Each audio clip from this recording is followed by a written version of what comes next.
Yo, what's up? I'm Big Nick Vasquez. Nick Jr. And this is the Finnish Ultimate Combat Sports Podcast, Episode 2. Like I said, I posted a clip, you know what I'm saying? The first clip I posted was, originally was just going to be called the Finnish Combat Sports Podcast. And then, you know, somebody recommended, well, just call it the Finnish Ultimate Sports Podcast. Finnish Ultimate Combat Sports. And so I didn't want to necessarily change the name of the page. I still want that to be Finnish Combat Sports. But the podcast will be the Finnish Ultimate Combat Sports, which is obviously F.U.C.S. So, you know what I'm saying? So, yeah, there it is. This is the Finnish Ultimate Combat Sports Podcast. But, yeah, it's been... the last one went well, I think. You know what I'm saying? I got some feedback from a few people that I trained with and stuff that caught it, you know, on YouTube. They said they liked it. They said it was good. The clips are doing well. I feel good about the clips that I've been posting. I'm only posting them on IG for now. I was gonna put them on shorts, YouTube shorts. But yeah, I feel good about the clips that we posted on IG. Gonna start posting them on YouTube shorts. I'd have to reformat them because since we're recording, you know, in a landscape format with the phone sideways, the clips, they're not in full frame for YouTube Shorts. So I have to fix that and just format them in a way where they can be on YouTube Shorts and you can actually see us. Because it was either like, you know, frame it up where you can see me and not Nick, or you're just kind of looking at the middle of the couch here. Yeah, you know, first one went good. We got some good feedback. Nick's doing better this week. Nick's a lot better, and kind of didn't even wasn't paying attention to the fact that he kind of like didn't brush his hair or anything last week. Yeah, but he did today. But last week the thing was he was still dealing with the rash that he broke out from with his allergy. And it's a lot better now, you know what I'm saying? He has eczema. That's part of his allergy thing and all that, and that's probably like a big reason why he broke out so bad. Yeah. But honestly, like with the antibiotics they gave him, and it cleared like everything up. Yeah, he moisturizes regularly because he does have eczema, so he always has to moisturize. But right, the antibiotics, I think his skin is clearer than I've seen it in a long time. Yeah. And it wasn't even really bad before. It hadn't been very bad in a while. But it flares up every once in a while. He gets itchy and stuff, and it gets dry. And yeah, like he was even dealing with some like hair bumps, and I think on the back of my head, it cleared that up really fast. Yeah. Like in like 2 days, it was already gone. right. So antibiotics did some good for you, huh? You know, like it was quite a few. It was like a few different antibiotics, a couple different kind of steroidal medicines. Obviously, his allergy reaction didn't affect his breathing. It was really just his skin. Yeah. He hasn't had a really bad breathing or asthma allergy within like the past year and a half. In a long in a long time. So good to have. Glad to have that under control. Obviously, like I feel like our lifestyle helps with that. Working out, being active, jiu-jitsu. We eat pretty decently, you know what I'm saying? We don't eat terribly. Especially lately, haven't been eating like any fast food, right? We're eating at home. You know what I'm saying? We don't really eat white bread. We don't like keep white bread in the house, actually. We actually kind of don't keep white bread. All the bread we use is whole grain. We eat rice and stuff, you know what I'm saying? But yeah, we eat pretty cleanly. Like, you know what I'm saying? We're not perfect, but we eat pretty cleanly. And obviously they have their cheat days, you know, they do pizza on Fridays and stuff like that, but, you know, mostly the kids. And me and my wife, Denise, have kind of cutting down on, like, the pizza Fridays and stuff like that. But, you know, they're young, especially Nick. Nick's an athlete. Nick's very active. Nick trains full-time. You know what I'm saying? Nick trains full-time. For those who don't know. You want to talk about that? You want to? Like, you know, on a regular basis, on your regular schedule, how often do you train jiu-jitsu? I mean, generally like twice a day. Right. I work out in the morning, wake up, go at like 9 to somewhere between like 9 and 9:30. About like we left the house, get to the gym, work out. Then after that, I go straight to class. We're normally late. Jiu-jitsu. Like we normally are a little late. Yes. We try. And again, I didn't make a clip of this last time. I thought about it because we mentioned this in the last podcast, and I thought about making a clip because I talked about my lateness and the fact that I was dealing with that at work and dealing with that in getting to jiu-jitsu and again. I don't know. I figure my coach will watch this at some point. I don't know if he watched episode 1, Coach Alvarez. If you are watching, thank you. But also, I'm sorry. But I am really working on it, and I think I am getting better at it. Even though I was late to class yesterday, 11 a.m. I was a few minutes late. I got to class and got some good training in. Had a great day of training. Was able to train. I used to train like in the evening classes at 7 p.m. Where we train at in Alvarez Jiu-Jitsu, at Alvarez Jiu-Jitsu in Arlington, has an extensive schedule, right? Like 3 classes a day, adult classes, and then like the kids class and two different kids class. One like for little like babies, kind of like 5-year-olds. One for small kids, 5-year-olds below, and then the 6-year-old. One for older kids, and then 6 to like 11. An advanced class, and then one for older kids. As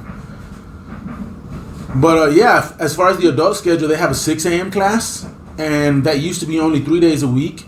And I think sometime last year they expanded that to every day, Monday through Friday. So 6 a.m. Monday to Friday, and then an 11 a.m. Monday to Friday, and then a 7 p.m. Monday to Friday, 11 a.m. on Saturdays, and an 11 a.m. open mat on Sundays, which we've been recording this on Sundays. So I haven't gotten to those. Haven't gotten to those in a few weeks. 7 p.m. is Monday to Thursday. 7 p.m. 6:30 on Friday. I was just saying, there's evening classes from Monday to Thursday, from Monday to Friday. But yes, there's no kids class on Friday. Kids classes are like twice a week. But on Fridays, the adult class is at 6:30. It's a gi, And then like they alternate gi, no gi. So Monday, Wednesday, Friday is gi. Tuesday, Thursday, Saturday is no gi. Sunday is usually like kind of depends if people are preparing. You can kind of do what you want. And if there's people that are there, obviously it's an open mat. So you show up in your gi or your no gi gear. I usually take both. It's been no-gi lately. Yeah, it's been a lot of no-gi. A lot of people have been focusing on no-gi lately. You know what I'm saying? So, but oftentimes I'll take both. And, some people prefer the gi. So if there's someone there who wants to do some gi training, I'll do some gi training with them. There's always someone who's down for some no-gi training. I've been enjoying the no-gi stuff lately, and I even feel like I probably will begin to focus the no-gi training. But I feel like I've been enjoying the no-gi lately. I enjoy both. I like doing jiu-jitsu. Yeah. I like doing jiu-jitsu. Gi, no-gi. No-gi. Doesn't matter. I like doing jiu-jitsu. We were just talking about this a little while ago while we were eating. I feel like we're jiu-jitsu people. We're like real jiu-jitsu people. We're real jiu-jitsu guys. Like, we're not no-gi guys. There's nothing wrong with being a no-gi guy. But I'm a jiu-jitsu guy. I'm a jiu-jitsu guy. Not because I train in the gi. Some people, there used to be a thing. I kind of feel like it's not necessarily a thing anymore. But I remember when I first started training, it was a thing where like people were like, well, jiu-jitsu is done in the gi. No-gi is something else. No-gi is just grappling. It's all jiu-jitsu to me. And I'm a jiu-jitsu guy. I love jiu-jitsu. I love doing jiu-jitsu. And I just want to be able to train as much as I can. And, like, the older I get, or as I, sometimes I can train I train less because work or life or whatever I have going on. Sometimes my goals are more focused on something else. For instance, right now I want to lean out and put on some more muscle. Really just lean out. I'm struggling with it a bit right now. My maintenance calories, I think before adding in activity, and like working out and lifting and all that, my maintenance calories are around 3,000. So if I can stay under 3,000 calories, I'm usually losing weight and able to lean out some.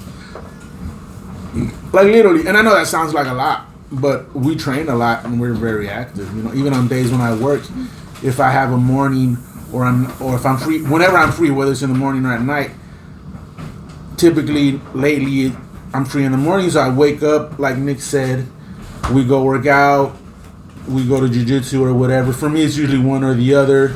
Lately, it's usually one or the other. You know, because I was dealing with some major fatigue recently. The past few months, I was dealing with like major fatigue, like just feeling tired and like crappy and like sluggish and slow and just low energy, lethargic.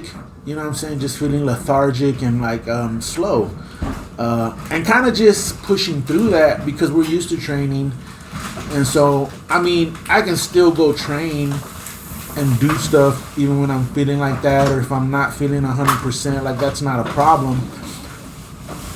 But it's like, obviously, you know, that's like people say it's not what you can do, it's what you can do and recover from. You know what I'm saying? So, like, as I get older, I do have to manage my recovery a bit better. As I age, I do have to be more aware and do a better job of managing my recovery. So whereas since we came back a few years ago, it was because we came back in 2020. Yeah. Wow, 4 years. We're going on 4 years. It's been like 4 years now since we came back. I was a blue belt at the time. It feels like it hasn't been that long. Right. Yeah, it does feel, you know what I'm saying? But then, like, sometimes you think about it and it's like all the people that have gone, come, left, stayed. Yeah. Like, honestly, I think about... Left, came back. Right. Gone, left, came back, left again. Left again, you know, yeah. We... Like Tony. Yeah, Tony. What was his name? You know, I don't want to throw his last name out there. There's a guy named Tony. I guess after I left, he was there. He was a blue belt. Yeah, bald-headed guy. White guy, bald-headed guy. Came back and was there for a while, but I haven't seen him lately. So, you know, I don't know. Probably not intentionally, but just kind of maybe just got busy. It happens. There's life going on in the house around us, so don't worry about that. Yeah, you know, life happens. You really do have to do your best. It can be tough, but it's not impossible. You got to do your best to not let life overcome you and not let life beat you and let life push you out of the things that you enjoy and or make you better. You know what I'm saying? You have to do, and you can do that. As hard as it can be, as tough as it can be, I know people that work, you know, like long jobs with long hours and they're even physically demanding jobs, and they still train. You know what I'm saying? Maybe they don't train every day. Maybe they don't train as often as like some other people. But whatever you can do, man, you know what I'm saying? If you're used to training 2-3 times a week or more, and then life sometimes gets busy, work gets busy, you know what I'm saying, family stuff. Like schedule out what you can, even if it's just twice or even once or twice a week. You know, once a week is actually fine. If you've been training for a long time and you're consistent, and then for a while you get down to a point where you can only train once a week, stay consistent with that once a week. Like, plan your week. Look at your week coming up and be like, which one day do I have where I can get some training in just to not completely fall off? Yeah, once or twice a week I feel like is a good enough like time to at least be able to like maintain. Yeah, like maintain. Have something Stay going, in it. Maintain the skill. Maintain the learning. Obviously, you're gonna learn at a slow rate. The more you train, the better as far as progression goes. But there's gonna be times when you're not able to train as much as you can other times, and that's okay. Even in lifting, I've heard people talk about the fact, like obviously studies and research has been done, and I'm pretty sure it's been proven, even with lifting, that like maintaining muscle mass and strength, even just once a week is enough to maintain. Like, obviously, if you're trying to get stronger and bigger and better, well, yeah, you want to train more than that. Like, the more you do, the better your progression is going to be, to a point. Like, but once a week is enough to kind of maintain and just not fall off and not forget or fall behind. Once a week is good enough to keep you from exactly falling behind and regressing, like going backwards. Once a week is enough to keep you. And then when you get things in order, like your life gets busy, and whenever things slow down or things change and you have more time, you start training more again. Yeah. You know what I'm saying? But it's good to you can be disciplined about it. You can be disciplined enough even when you're busy to be like, okay, I'm gonna make sure I get to class once a week at least, or I get to the gym at least once a week, or whatever it is you do. You know what I'm saying? If you're training a skill, or you're maintaining some kind of workout or health or program, you know, you got to figure out ways. It's doable. It's okay. But like I was saying, like, you know, yeah, that's we were talking about Tony, you know, and it's like I haven't seen him in a while. But then again, I don't train in the evening classes anymore. A lot of people go to 7 p.m. classes. I'm usually working in the evening, especially lately, so I go to a lot of the 11 a.m. classes, and I make it to Saturdays when I'm available, which I usually am, and I also try to make it to Sundays open mat when I'm available, which I usually am. Like I was saying, we're doing these on Sundays now, and ideally I want to be able to record, edit, which is not a lot of editing. It's just cutting out little things and maybe try to make a clip or two. But it would be nice to be able to record, edit, and then have it scheduled to post Monday morning. So you know what I'm saying, on days when I'm working, it may not always go like that. You know what I'm saying? On days when I have to work in the evening, but on days when there's nothing going on, and like I was telling you, like if we want to be able to go do the podcast and then go to open mat, well then we might have to wake up a little earlier. We've been waking up at around 8. I actually slept till 8:30 today because I fell asleep last night, and I usually like put a nose strip on when I have them, and sometimes, not all the time, I'll go through periods of time where I am doing it often.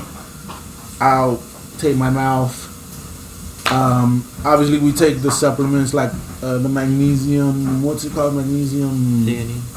L-theanine. The L-theanine, and then what's the magnesium called?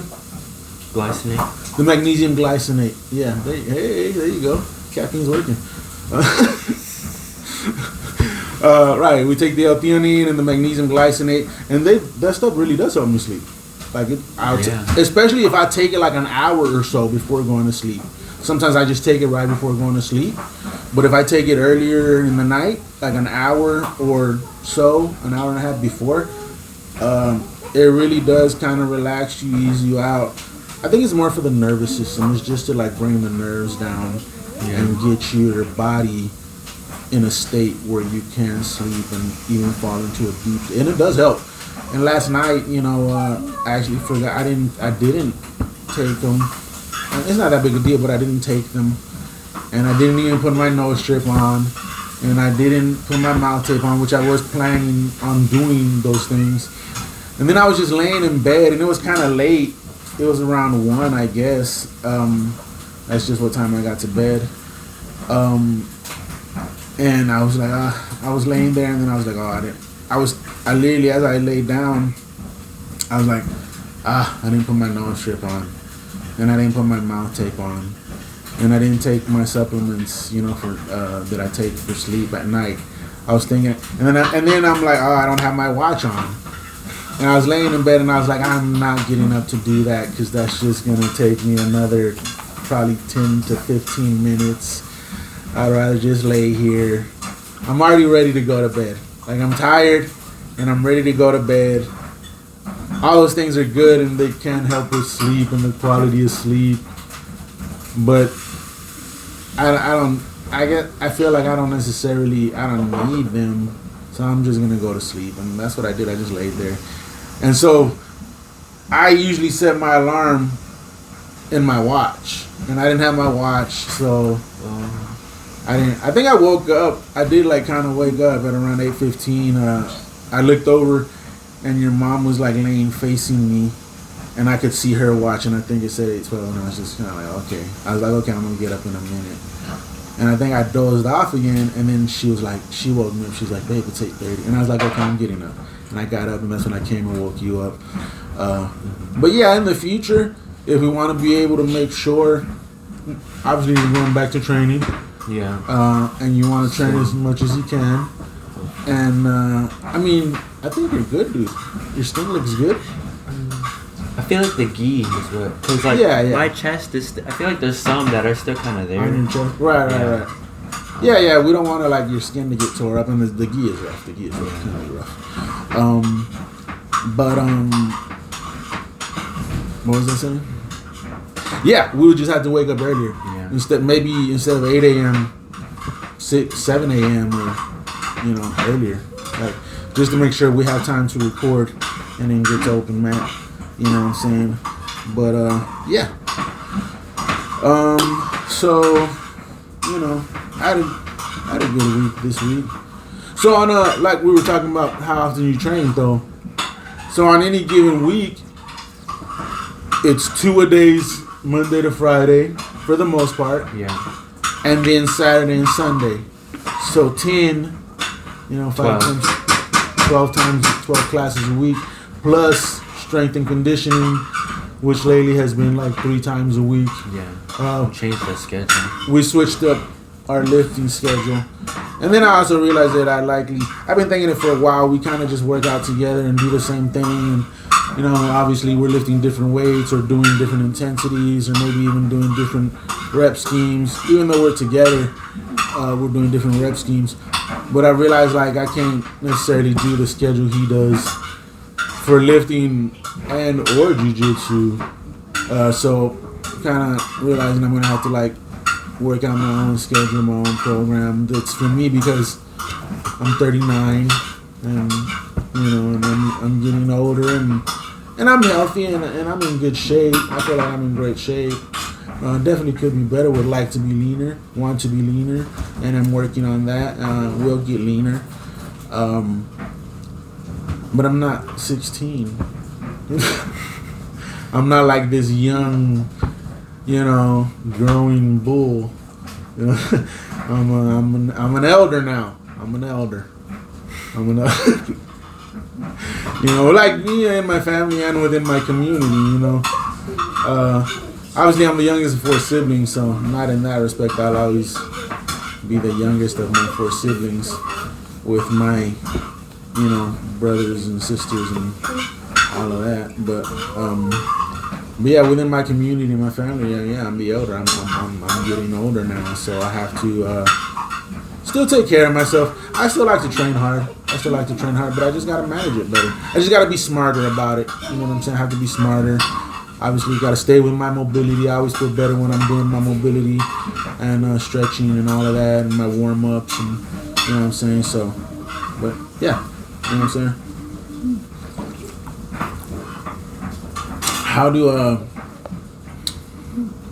So how have these last 2 weeks been for you without training?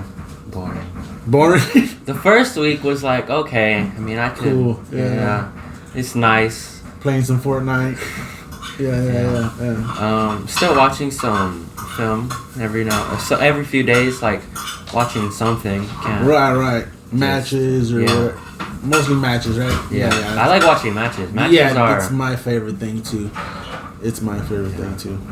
As far as watching jiu-jitsu, to watch matches are my favorite. Better than instructionals instructional videos on YouTube or whatever. I enjoy watching matches, especially at the level that I'm at now.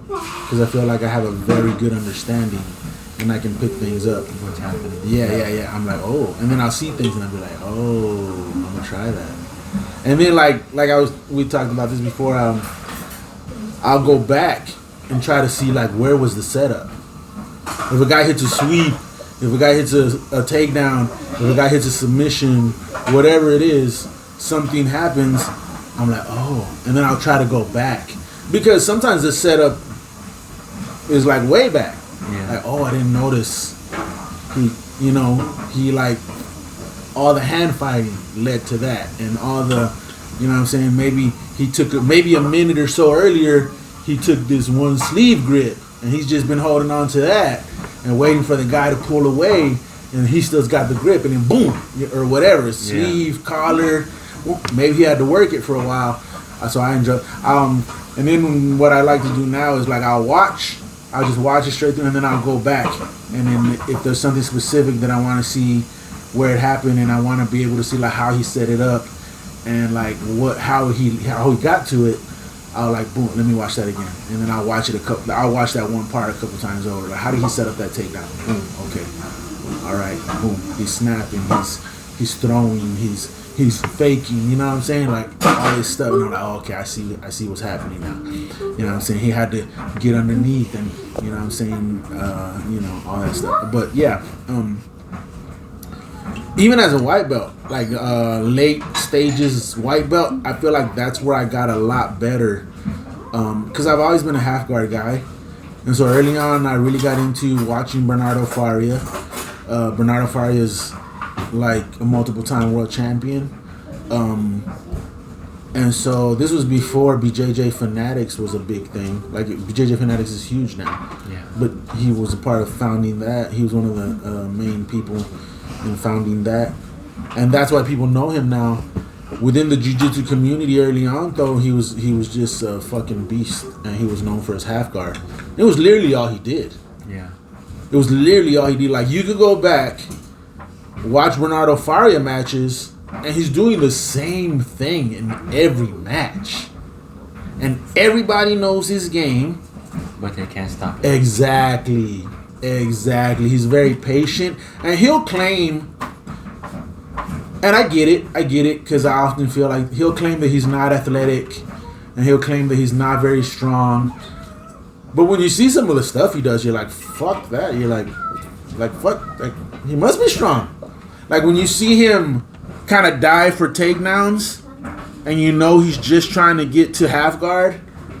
Especially in the gi, he was a gi guy. He was a gi specialist. He multiple time gi world champion, and he'll dive and just grab guys' pants And pull it. or like going to the guard, and he'll get to where he can just cuff the pants, and people will be completely sprawled out on him sometimes, and he'll like pulls it in. Exactly. And I'm like, fuck you mean you're not strong?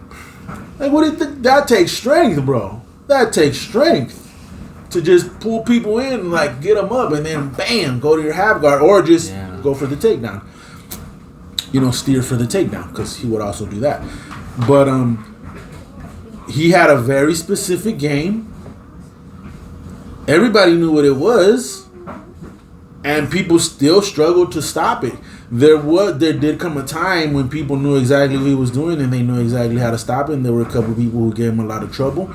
I think guys like Leandro Lowe, Buchecha were some of the guys that, kind of just were really good at kind of shutting his game down at some point. But for a while, like, everybody knew what he was doing, and most people couldn't stop it. You know what I'm saying? And he was very good at it. And so I used to watch him a lot. Because I'm a half guard guy. You know what I'm saying? I'm not as big and long and tall and as he is, and definitely not as technical, but I wanted to learn that game, and he was very good at it, and so I would watch a lot of his matches, and him, and then also what really elevated my game for half guard was when Lucas Leitch came and did a seminar at Alvarez. Lucas Leitch came and did a seminar at Alvarez Jiu-Jitsu, and he's also a half guard specialist. But a kind of a different game, a little bit of a quicker very technical, but I feel like his game was like quicker and more movement and because he was a smaller guy. Yeah. But he taught us a lot of stuff, things that I still use to the day. You know what I'm saying? And he showed us an entire series of moves, and it was all from the half guard and the deep half. It was all half deep half, and that's my game. My game is half deep half, and so I would watch a lot of those matches. And I used to when I first started watching stuff on YouTube and looking at videos, I would look up instructionals and tips and tricks, and then I started watching matches. And once I began to have an understanding of the half guard and of jiu-jitsu, and I just felt like I got more from matches. I felt like I would just watch a lot. Yeah. I would watch a lot. I would sit down for hours. Even recently in the past year or so, I still like to just go online and go to YouTube, go to Flow Grappling, go to IBJJF, whatever, and just queue up videos. And I'll just watch them for hours and hours and hours. It's been a few months now since I've actually done that, but I enjoy doing that. I often will sit down and just watch videos, just queue them up. And now, like, I'm not looking for specific things. I just want to watch matches that I feel like could be high level. I like to watch high level matches, and because I feel like I take the most, especially now because I feel like I call it the vision. I have the vision. Like, I see jiu-jitsu, and I see what's happening, and I have the understanding that I have the vision and can see what's actually going on. Even though there is like you don't see everything, because there is what they call invisible jiu-jitsu. Like, you don't see exactly where all the pressure is, or where you can't always see, because you're not seeing from every angle necessarily. You're seeing from whatever. But yeah, I watch a lot of matches, and it's my favorite thing to do as far as watching and studying. Is watch matches, high level matches. Who do you like to watch, like, right now? I definitely say like anyone. Nicky Ryan had a really good match with the Flow Grappling match, the WNO. Yeah. Pato? No, it wasn't Pato. It was. I know what you're talking about. Yeah. What's his name? Yeah, I can't think of it either right now at this moment. You have your phone? Yeah.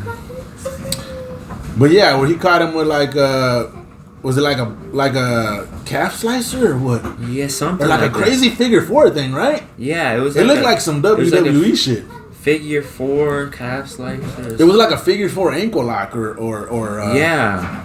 He had his ankle, and then he came back and figure four. Probably if you just put Nicky Ryan versus, it'll come up.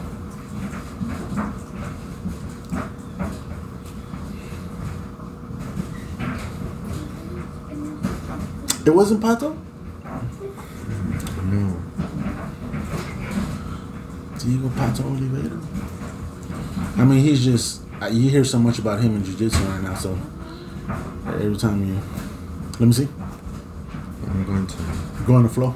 Yeah.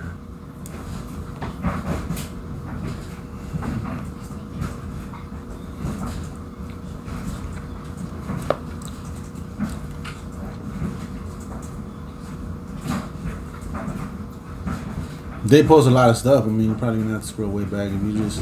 What was the last WNO, like 24, 25 or something? Yeah, 24. Yeah, just look up WNO 24.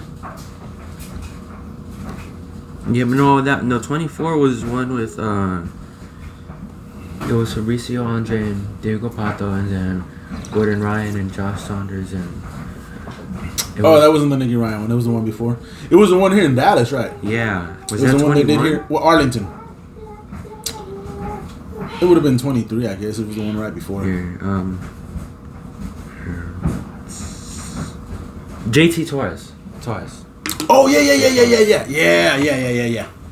Yeah, right. And I think that was the first time. I think they said that was the first time that he had been submitted in a while, right? Yeah, one of the few people to submit him with an ankle lock, or I don't know, submit him. Yeah. Yeah, that was like a crazy. that was a crazy match. It was. That submission was crazy. I was like, whoa. You know what I'm saying? He had his like legs. He somehow caught his legs, and JT's legs were like figured forward, and he had him like all right. He had his legs like completely wrapped up. There was no way he was gonna get out of it. There was no. Yeah, honestly, I've been really liking the whole of B Team. They've been like. Yeah, you're right. They've been on a tear. Yeah. They've been on a tear. Like Ethan, Nikki, Ethan, Nikki, Kenta. You know what I'm saying? I'm excited to see Craig compete. Yeah. I mean, it's against CJI. CJI is gonna be exciting, dude. CJI. Ty and Cade are really confident that they're gonna win it. Ty and Cade are very confident. They were saying because I think it was Ty. Ty was saying he's not. There's nobody there that he thinks he hasn't had success over already. So everybody there, he's saying he had success over and has won against beaten. He's already beaten them. So he's very. So both of them have had success over everybody that's there. Is what he's saying, and he thinks they're very confident. And they're saying also that they're gonna split it with whoever wins, whichever. Well, yeah, they're brothers. Yeah. Of course, they're brothers. Yeah. You can't blame them for that. Yeah. You can't blame them for that because they were gonna do separate divisions. Yeah. And then are they in the bottom?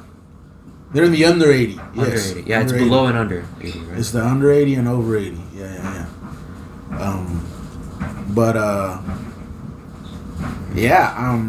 I mean, that's a good. If you're gonna pick someone to win it, either one of them is a very good pick. There's a good argument to be made that they are the best guys in the world right now. You know what I'm saying? How much do they weigh? Is they like? I don't know. I would bet they weigh around the same thing you do. You know what I'm saying? I could see them weighing about 80 kilos is 85, about 185, 190.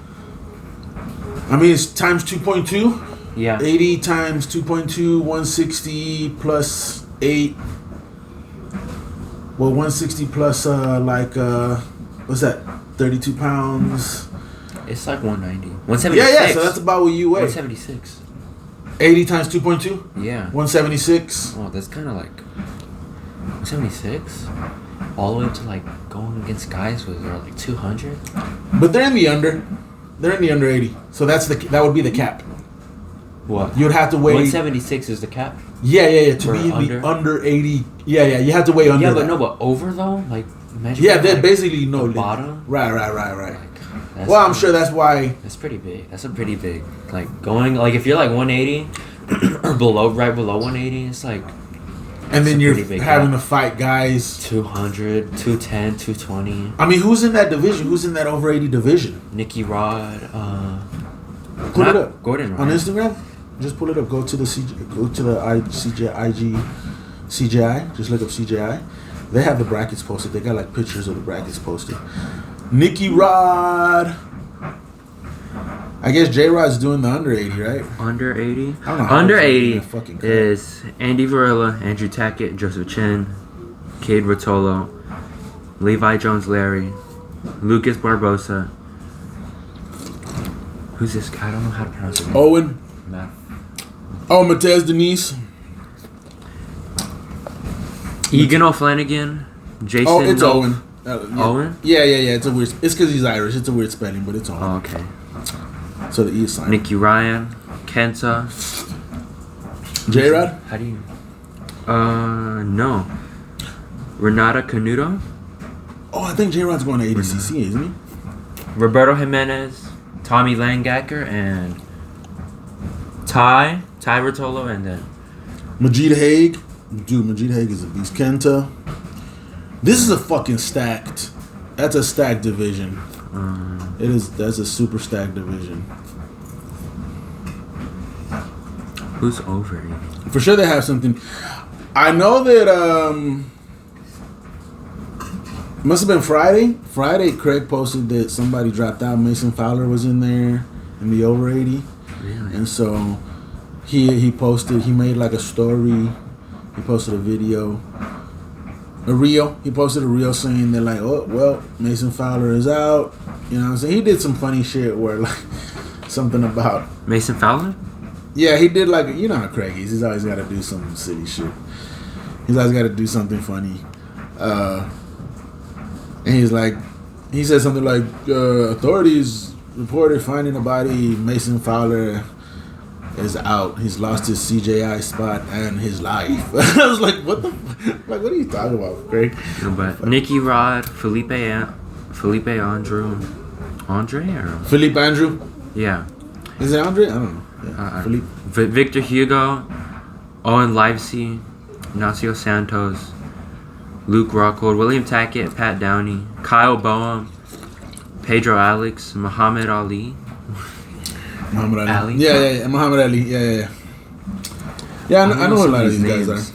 I know a lot of these guys are. This guy's from Dallas, Joao Gabriel Rocha. This guy trains here in Dallas. He's a beast. Let's see, Nicky Rod, Joao Hocha, Mason Fowler. Mason Fowler's out. Craig made that announcement that Mason Fowler is out. Philippe Andrew, Owen Livesey, Ignacio Santos. Oh, that's the guy who nobody really knows who he is, but he won the Brazilian trials. He won the ADCC. Ignacio Santos. Adam Bradley, Max Jimenez. Max is good. Max is a beast. Luke Rockhold. Luke Rockhold is a former UFC middleweight champ, but he is a beast grappler. William Tackett, Pat Downey, National Wrestling Champ. Kyle Bame, Pedro Alex. I'm not a fan of that guy, Pedro Alex. Yeah, I'm not a fan. I think he's from the area also. Nothing against him. He's high level. He's considered high level. I wouldn't say he's not, but I do think he's kind of old school and has a bit of a boring style. But yeah, what are we saying? Pedro Alex. I don't think he's very exciting. I don't think he's at the highest level. I don't think he's what is it? I guess he's a Pan Am's champ. He's an IBJJ Pan Am's champ. Close to that. I think that's what it said on there. Obviously, if you have a major title, obviously he's good, but he's one of those guys like Gordon. Gordon used to talk a lot about how there's these certain old school guys that like weren't always trying to win. They weren't always doing what they needed to win. Daniel Kirkley. Yeah.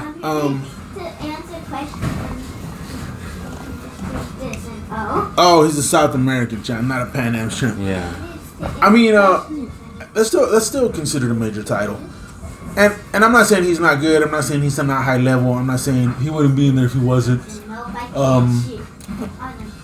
You like to think.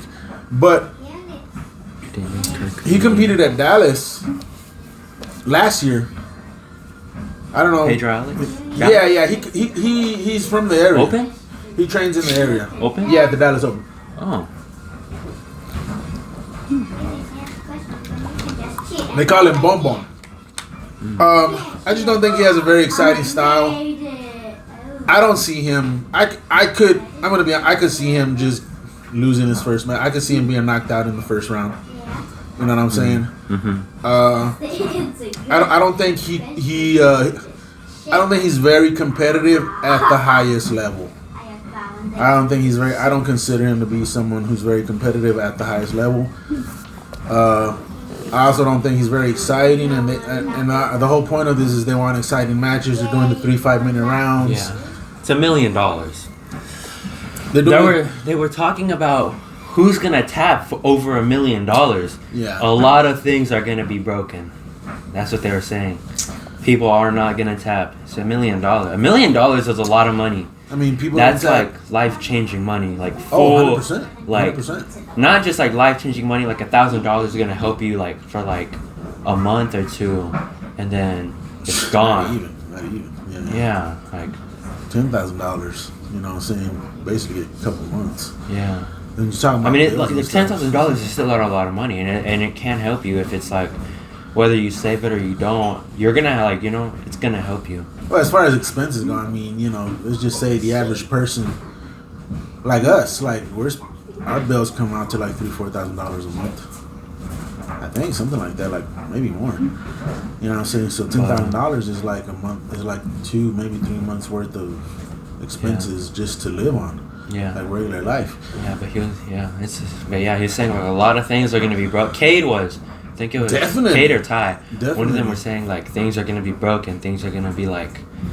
Yeah, guys ain't gonna tap. Guys are gonna do whatever they have to do to win. Yeah. You know what I'm saying? You think they're gonna be like if something breaks to just keep going?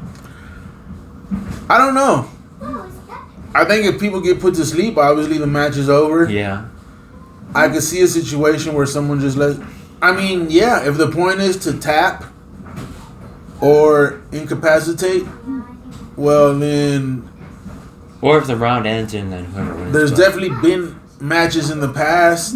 I mean, Craig Jones broke Vinny Magalhaes' legs, and they kept going. Nicky Rod broke Gordon's foot the last time they fought. The last time they had a match on Fight Pass, UFC Fight Pass. How? With like a, I think it was a straight ankle. Yeah, and it popped, and apparently it was very loud. I didn't actually watch the match. I've seen clips of it now. But Nicky Rod broke Gordon's foot, and Gordon didn't tap, and they just let it go. If the thing is, if they don't tap, and they don't probably if they don't audibly and have to stop, well then yeah, the match is gonna continue. You know what I'm saying? If it's not a situation, obviously if the match has to be stopped if they're too hurt to continue, but if the guy just keeps going, I don't see a situation where they're just gonna stop it, because even back in the day, there was it was a long time ago. I think it was Buchecha and Jacare Souza, old school guys. Not Buchecha, Hodger. I'm pretty sure it was Hodger. I mean, you can look up the clip. It was at Mundials, which is the Brazilian Worlds, IBJJF Mundials, and Hodger broke his arm. Oh yeah, you told me about Hodger broke his arm. He didn't tap, and literally kept going. You said he had his arm in his belt. Something like that, for a few minutes. His arm was fucked, dude. His arm was fucked. It wasn't a few minutes. Broke it, and there was less than a minute left, I think. And they I don't know if they landed out of bounds or what. You said he kept it. He kept going in and then backed up. Kept going in, backed up. Well, what happened is for the end of the match, for the last, I don't know, it could have been 30 seconds to a minute, probably less. He literally they somehow reset him, and then Jacare just was running around the mat trying to avoid him, just trying to run out the time. Wait, who broke their arm? What? Hodger broke Jacare's arm. Oh, okay. Hodger Gracie broke Jacare Souza's arm, and yeah, I mean it was a crazy match. It was a really good competitive match, and I remember watching that match and thinking they should have stopped it. Isn't it over? Is the point to submit your opponent? I mean, if he broke it, he submitted him, right? Yeah. Sort of, And then someone was like, no, the point is, if he didn't give up and he's able to continue. And then that's a rules thing. You know what I'm saying? Is it okay that he got up and wasn't really able to fight and so decided to kind of just run around the mat and avoid Hodger? Well, sometimes I think, if this was, more of, let's say, a situation where it's let's just say people, for some reason, they decided to only do jiu-jitsu, but it's a street fight. Let me see. For some reason, and Yeah. If you break your arm, you're not stopping the match to like reset. Yeah, you're in the streets. Yeah, you're gonna keep going. If they I don't remember what the reset was. They might have landed. Yeah, let me see it right quick though. And it's just like, well, this is what I was saying before when we were talking about street fights. But you want to like, I mean, yeah, you could be fighting some crazy fucking guy, and then you. Or like if something happens, you break their arm, like whatever. I mean, not even just like if. Yeah, someone could get their arm broken and keep going and keep fighting and keep trying to. You know what I'm saying? Or how long ago was it? Like. That's the thing. That's what I was saying before. Like, it's probably the best thing. The best option is probably to put guys to sleep. I'm trying to beat them. Yeah, because then you like. So now they can't do anything. You know. In a real fight, like, yeah, like, you break some guy's arm, he might still... I mean, you put a guy to sleep, he's out, you know? But, I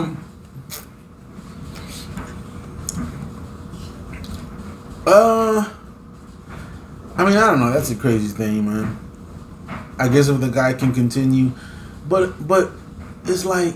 Realistically, that's not Hodger broke his arm, and his only option was just, like, to run around and not engage. Is that okay? And there's something to be said for the fact that, like, he said, fuck it, just break my arm. You know what I'm saying?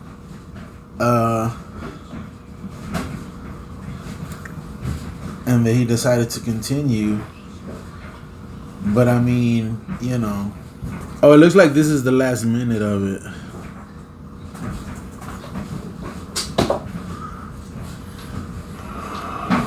Oh, you got it? Yeah. So see, this is like the last minute. I think this is where everything happens. He's in Hodger's guard.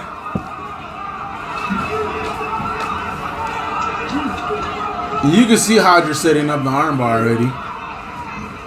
And he probably knows. And see, like, he can't always be perfect, but like he's not. Obviously, he's having bad posture. See, Hodger's complaining there that he's stalling, that he's not trying to pass the guard. Yeah. And it kind of does look like that. Obviously, he's probably up on points or advantages or something. He's up somehow. And he's just trying to just hold on and wait the timeout. Like, that seems pretty apparent here. And you see Hodger's just inching that arm into position for the armbar. Yeah. You can see, like, he's got the sleeve, he's got the elbow. He's just steady trying to work that arm to where he needs it. And then right here it comes. Here it comes. Hey. There it is. Here he breaks it. He's got it. Bam. It's broken.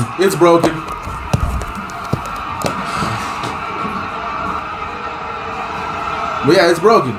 You see how he's just... He runs out. That's what happens. He runs out. His arm is fucked right there. His arm is completely broken. And see right there, like, he ran out. Oh, they didn't show the last part where here... There's another one. And just go to the end. And this is what I'm talking about. You see how long... he takes to like set that armbar up. Yeah.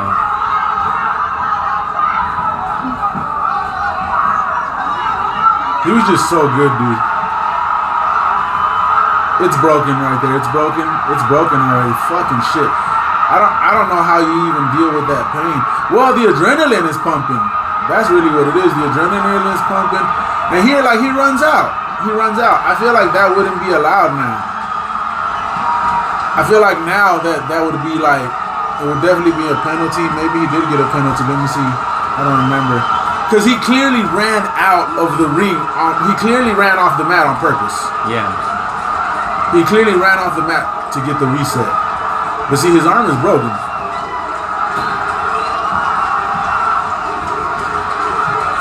And look, he doesn't even want to let them put them back. The ref's trying to put him like, he wants to start like that. What? So see, there was a lot of bullshit. Like, the ref's trying to put him back where Hodger had a hold of him. Uh-huh. And see, he's telling him no. And that should not have been allowed. If you can't go back to where you were, like looking at this now.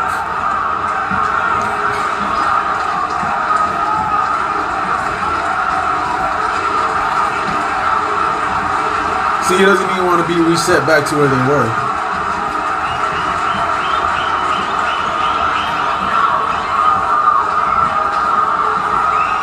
Penalty. He should have been disqualified already. Like at this point, to me, it's like you can't continue. Because now it seems like you can't continue. You can't go back. And see, like now he's just running. He's just running. And obviously, like his arm is broken. He can't engage. But if he can't engage and he can't fight, well then you lose. You lose. Yeah.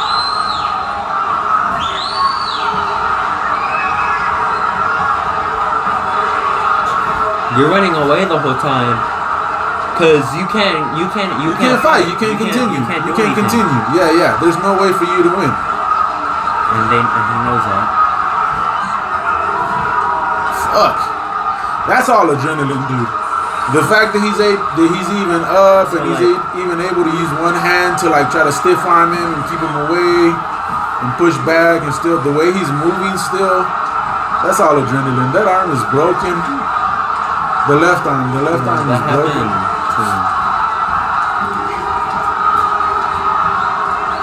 I feel like this definitely wouldn't be allowed now. I think there are rules against this now. The rules are different now than they were back then. Yeah. So who won? Jacare, in the end, Jacare wins. Does he but fight see, again? He can't. Does he fight? No, this was a finals match. Oh, it was. This was a finals. This is a championship. This is like a legendary. This is a historical match. This is one of the matches that people look back on as one of the greatest matches of all time. And obviously, controversial. Yeah. You know? Even watching now, like, it feels like Hodger just got fucked. Hodger got screwed, you know? Mm-hmm. Like, he obviously won. There should be rules, not against, like, obviously, like, there's rules against him, like, running away, backing up too much, like, not engaging. The rules were different back then. The rules were kind of different back then. But now, though, like, there should be, like, a rule, like, if you can't continue, that should be it. Like, if you're not engaged, if you're not able to engage, that's not jiu-jitsu. Yeah, running away is not jiu-jitsu. To continue to fight, you shouldn't. That should especially be not at the competitive. That should be like. Yeah, because in a real situation, you're not gonna keep going. Well, in a real life, it's different. Yeah. The sport is different. I know people make that argument, but the sport is different. And in a competitive setting, he's not even trying to do jiu-jitsu anymore. He's trying to avoid it. Yeah. He's trying because he can't, because his arm is broken. Yeah, he's incapable of fighting. So exactly. Therefore, he shouldn't be able to. He shouldn't be able to stay and be able to. He should have been disqualified. The match should have been over. The match should have been over. You know what I'm saying? If he should have been immediately penalized for running off the mats after having the arm broken. You know what I'm saying? And then if he says, I can continue, okay, let them try to, let him go. And then once it's obvious that like, oh, he's not trying to fight anymore. He's not trying to engage at all. He's not trying to grapple. He's literally just running away and trying to avoid him until the match is over so that he can not lose. This is what Gordon talked about a lot a few years ago, a while back. That there was a lot of guys, and I feel this is what I mean with this guy Pedro Alex. Mm-hmm. You know what I'm saying? And I'm not trying to like put him down or nothing as a jiu-jitsu practitioner, but as an athlete and a competitor, there is something to be said for people that don't go out and do their best to win. They're trying to do their best. Gordon put it this way, and to me it makes sense. He's like, some guys go out and they're just trying to do their best not to lose. Which is because there was a time, and people still do it now, there's a certain kind of competitor where they go out, they'll get up by 1 point or even an advantage, and then they're not necessarily doing everything within their ability to win. They're just trying to run the clock out so they can win by that one advantage or by that 1 point or whatever. Go in, score a takedown, and then kind of fake like you're trying to pass. Just sit in people's guards and do enough to make it seem like you're trying to pass, but you're really just trying to let the time run out. You know what I'm saying? And it's a tactic, especially, like, let's just say maybe you're in a deep bracket. And maybe you're trying to save energy. And it's early on. Early in the division. Maybe you have maybe you have a lot more minutes. You know what I'm saying? If you're not able to go out and finish it quickly, then there's something to be said for using the strategy of trying to conserve energy, score a point, and then just kind of ride out a position, you know what I'm saying, until the match is over and you win. But the thing is, those matches aren't exciting. Those matches aren't exciting to watch. And, you know, that's where we're at now, is that they're trying to build a sport that's exciting for spectators. Especially like spectators, fans and spectators that don't do it. Because right now, jiu-jitsu is still very niche. It's a very small community. There's always gonna be fights that aren't super exciting. But if you can make it like that, then, you know. The thing is, there is gonna be fights that aren't exciting, especially at the highest levels. When people are so evenly matched, obviously people aren't always going to be getting submitted, and people do have to be tactical and be smart and wait for the openings. But when there's two competitors that are very evenly matched, the openings are like razor thin. The openings are so small. They're like tenths, hundredths, or maybe even thousandths of a second. You know what I'm saying? So both guys are kind of just trying to wait, and then maybe, like, before, you know, the opening's there and then you miss it or something. And so, yeah, sometimes those matches aren't going to be exciting. But it shouldn't be, because guys are trying to ride the clock out. People should not be intentionally trying to be boring just so they can win. Competitors should not be intentionally trying to be boring just so they can win. Yeah. You know what I'm saying? And then it's like, at the same time, it's not your job. If you want to put on a show for the fans, well then yes, it's your responsibility to try to be exciting. But at the end of the day, as a competitor who wants to win, it's not your job to try to be exciting. It's not your job to try to be exciting over winning. Some guys do say, fuck it, I'm gonna go out there, I'm gonna push the pace, I'm gonna be exciting, I'm going for everything, I'm taking all the chances, because they want to be exciting. And then there's other guys that are like, you know what? I'm here to win, and I'm going to do what's necessary to win, and I'm going to be the fucking champion. I'm going to be undefeated. I'm taking the gold. And if that turns out to be exciting, great. I would like that. But if it doesn't, oh well, I'm still the champion. I won. You know what I'm saying? But that doesn't mean that you have to try to take a boring, intentionally use a boring strategy to win. You know what I'm saying? So it's like, I don't know, it's tough. It's a tough thing to manage, I guess. It's a tough thing, because at the end of the day, as a competitor, your job is to win. That's the whole thing with pulling guard. That's the whole thing with guys who don't like pulling guard. They're like, oh, you're just going to sit to your guard? You know what I'm saying? Learn how to wrestle. Let's do some takedowns. And it's like, we're competing, and the thing for that with me is, like, why am I gonna put myself in a position where I have to play your game? That's not a smart decision as a competitor. And you complaining about it makes you look like a little bitch. You know what I'm saying? Yeah. Like, you're complaining that I chose to be tactical and put myself in the best position to win for me, and not put you in a position to impose your game on me. I'm putting myself in a position to impose my game on you, and you're complaining, you're a little bitch. Like straight up. Straight up, say what you want to say, bro. Like, say what you want to say. Oh, you're going to set your guard. Say what you want to say, bro. Stop being a little bitch. And, like, figure out a way. Figure it out. Figure out a new tactic. You know what I'm saying? If I sit to guard, well, then engage. You know, push my head. Give me a shove. Put me on my back. You know what I'm saying? Come at me. Like, blitz me. Blitz my guard. Don't be complaining like, oh, stand up. Like, nah, bro, stop being a little bitch and let's fucking do some jiu-jitsu. Alright? You know what I'm saying? Like, I don't have to stand up and wrestle with you.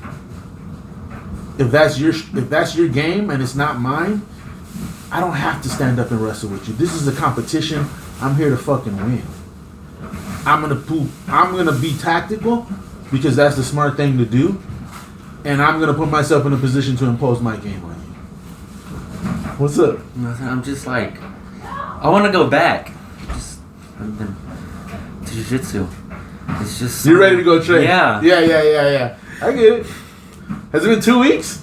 It's been like 2 or 3. Yeah. That's a long time. It's been like 3. It's been 3. I've been training less. And I haven't missed like a full week of training. But it still feels like I haven't been training as much. And it still feels like I've taken a long time off. So I can just imagine what a full 2 or 3 weeks feels like. You know what I'm saying? A full 2 weeks. I mean, when was the thing? I think it was 2 weeks ago. Saturday would have been 2 weeks. Yesterday would have been 2 weeks, I think. Yeah. And so, yeah, I could just imagine. At least you got to go lift, though. Yeah. Last week. At least you got to go. I know that probably felt good. To get back to something. Do something hard. Do something physical. Move some weight around. We had good workouts too. I think I'm gonna be doing a lot of volume. But yeah, so you're excited to get back to training? Yeah, nice, good stuff. And you have a job now? Yeah. Yo, hey, making that money. Hey, that'll be good. Yeah. That'll be good. There's more. That's be smart with your money. Yeah. I mean, I'm not gonna spend anything. You'll have money. I have nothing to. But also like just be smart. Like you're gonna be making pretty good money, especially for you. You're a teenager. You don't have any responsibilities or bills. So you're gonna be making good money, even if you just take, half or 25%, but you can even do 20 or 10%, and that'll be your spending money. Put away the rest. Have money for when you want to compete, for when you want to buy gear. Maybe start looking into instructionals. You know what I'm saying? Stuff like that. Things that you want to learn and get better at. Privates. High-level people that maybe you want to train with or something. Start looking into that. Even people in the area. You know what I'm saying? Get a specific. There's some programs that I would like to try, that I've been wanting to try for you. And now you're working and you have money, so maybe we can be like, oh, let's try this strength and conditioning program. You know what I'm saying? So you have the money to do it, and see how it works for you. And we might find something like perfect. You know what I'm saying? Because obviously, like, we do what we do, and I have a decent amount of knowledge and experience, and what we're doing works. We're seeing results. You know what I'm saying? It's possible that the way we work out and the way we lift and the things we do are not the most efficient. It's possible. I don't know. I'm not saying it's not or it is. You know what I'm saying? But we could find something that like turns out to be, oh dang, we're seeing a lot more results with this. You know what I'm saying? But we're getting good results now. You're bigger and stronger than ever. And obviously you're 16, so you're going to keep growing. But also, I think the fact that you're 16, and what do you weigh now, 190 or 195? 190. Have you weighed yourself recently? So let's just say you're 190. I mean, we don't, there was a couple people in your bracket blue belt juvenile ultra heavy for Dallas. Where?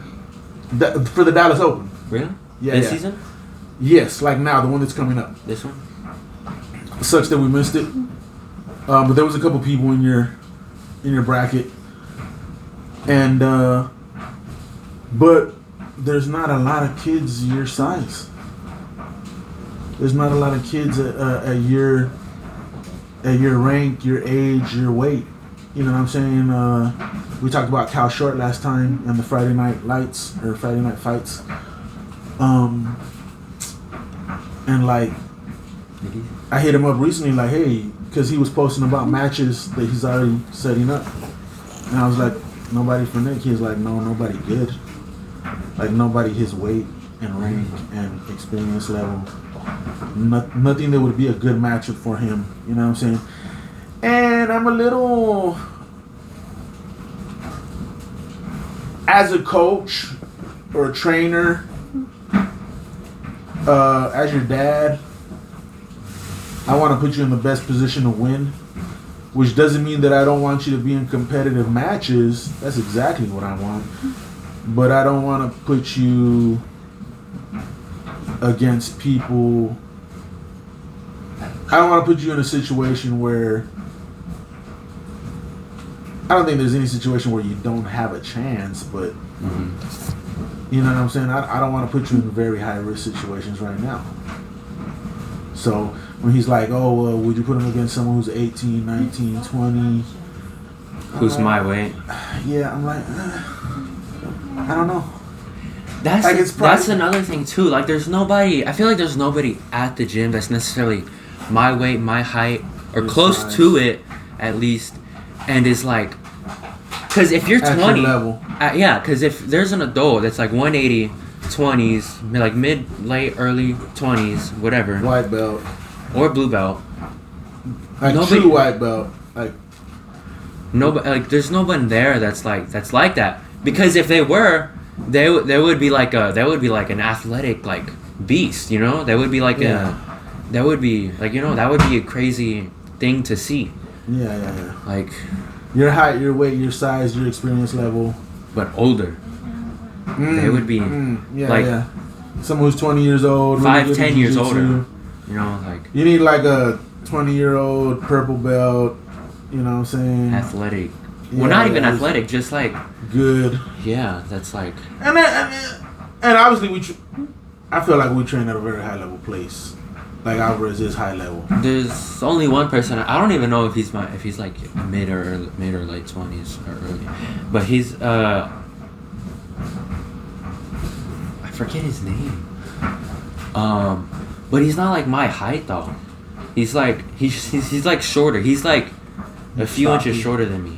Yeah, he's stocky. He's not, but he's not like fast, super. Or like, you know, he's not like, yeah. Forget his name. It's not Andrew. He's a blue belt or what? Yeah, he's a blue belt. It's the guy that I was doing we were King of the Mat with when we were doing the positionals. It was me, Daryl, and. So he goes to morning class? No, he goes to 6 a.m. Well, yeah, morning. Yeah, morning, 6 a.m. Yeah, well, I meant 11 a.m. when I said mornings.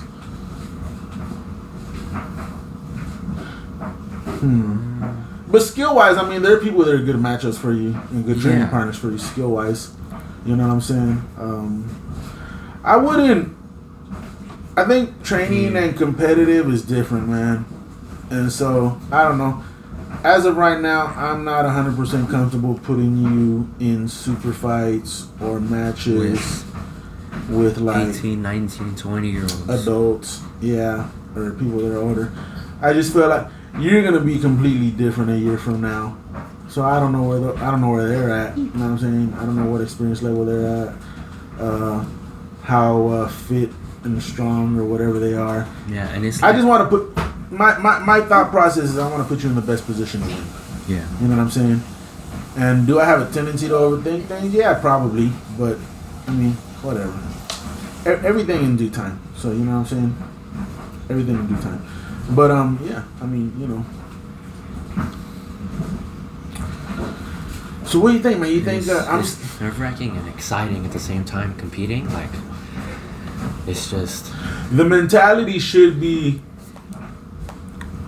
like, self-talk wise, yeah. I would say don't say nervous.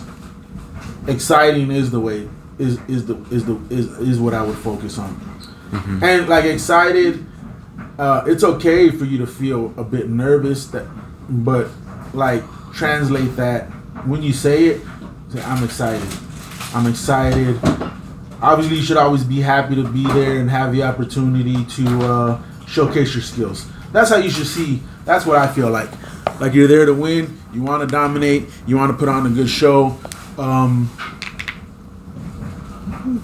You want to win. You want to win. That's the goal.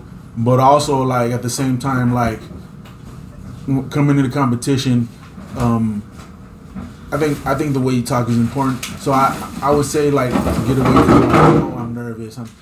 I'm excited.